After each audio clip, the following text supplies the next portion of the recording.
안녕하세요. 우리 친구들 반갑습니다. 분당 12시 고등마을 그리고 찬양팀을 섬기고 있는 안경표 전도사입니다.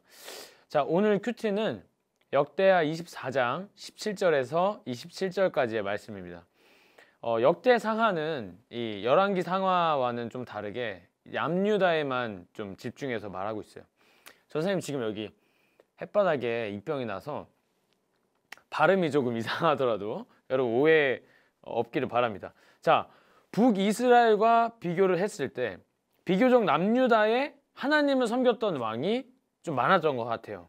자, 오늘 말씀에 등장하는 왕은 누구냐? 바로 요아스 왕입니다. 누구라고요, 여러분? 요아스 왕이에요. 어떤 왕이었는지 간단하게 나누어 봅시다. 자, 그의 아버지 여호람이라는 왕이 있었어요. 근데 이 왕이 그 당시 아합 왕처럼 우상 숭배를 해서 예후한테 죽게 됩니다. 이 여호람 왕이 죽게 되자 어머니였던 이달랴가 왕자들을 다 죽이고 딱 한 사람이 살아남게 되는데 그게 바로 오늘 등장하는 요아스입니다. 자, 이 요아스 왕이 7살까지 성전에서 여호야다가 지켜주게 되고 왕위에 등극하게 되죠. 그렇게 7살의 왕이 된 요아스, 그렇게 왕이 되고 나서 성전세를 막 걷어서 성전을 보수하고 회복하는 일에 앞장을 서게 됩니다. 여기까지는 너무 좋죠, 여러분. 그렇죠? 참 좋은 왕이고 선한 일들을 했지만 그 끝이 좋지 않았어요. 자, 제사장이었던 여호야다가 죽게 되자 우상 숭배를 하게 됩니다. 자, 하나님께서 제일 싫어하는 게 뭐예요, 여러분? 바로 우상 숭배예요. 하나님의 자리를 다른 우상으로 채우는 것이죠. 그대로 죽어야 마땅하지만 하나님은 어떻게 하십니까?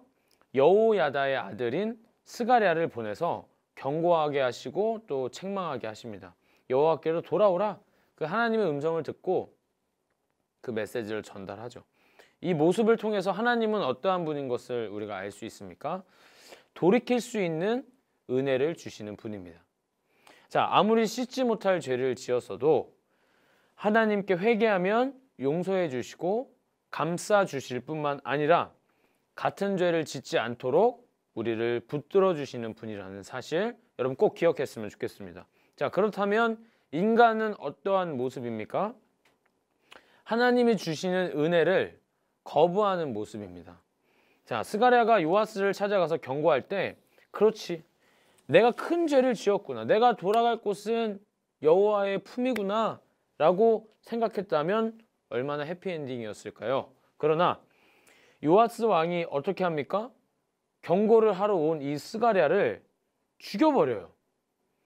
정말 그의 아버지 여호야다에게 받은 은혜가 정말 큰데도 불구하고 그 아들 스가랴를 성전의 뜰에서 죽여버립니다. 아, 이런 사람은 우리가 뭐라고 하죠? 인스라고 하죠. 인간 쓰레기. 그렇죠? 그래서 하나님이 시리아를 통해서 유다를 치게 하시는 거예요. 시리아는 굉장히 그 소수의 군대임에도 불구하고 남유다는 전쟁에서 지게 돼요. 왜냐? 이 요아스가 하나님의 말씀을 듣지 않았기 때문입니다. 그리고 나중에는 몇 사람이 이제 전쟁이 끝난 후에 이 요아스 왕을 침대에서 막 죽이게 되죠.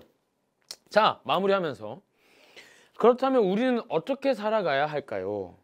하나님은 돌아오라고 스가랴를 보내주시는데 인간은 그 은혜를 거부하는 모습이었습니다. 자, 그렇다면 우리는 하나님의 은혜를 기억하며 살아가야 합니다. 오늘 우리에게 다가오는 은혜는 바로 우리를 위해 이 땅에 오신 예수님이십니다. 오늘 하루를 살아도 그 은혜를 받아들이는 우리 친구들이 있는가 반면에 받아들이지 않는 친구들이 있어요. 그러나 오늘도 그 은혜를 기억하며 살아갈 때 하나님께서 저와 여러분의 삶을 책임져 주시고 끝까지 인도하여 주실 것을 믿습니다. 자, 오늘 큐티 내용은 여기까지고요. 전사님이 기도하고 오늘 큐티 마무리하도록 하겠습니다. 함께 기도합니다. 살아계신 하나님, 우리가 어떠한 순간에도 하나님을 신뢰하며 믿음이 흔들리지 않는 그러한 인생 될 수 있도록 주님 끝까지 함께하여 주시옵소서. 이 요아스의 왕은 하나님에 대한 그 마음, 그 중심이 변절됐는지 모르겠지만 우리의 중심은 하나님을 향한 우리의 사랑은 결코 변하지 않도록 주님 끝까지 우리와 함께하여 주실 줄로 믿고 감사드리며 이 모든 간구를 예수님의 이름으로 기도합니다. 아멘.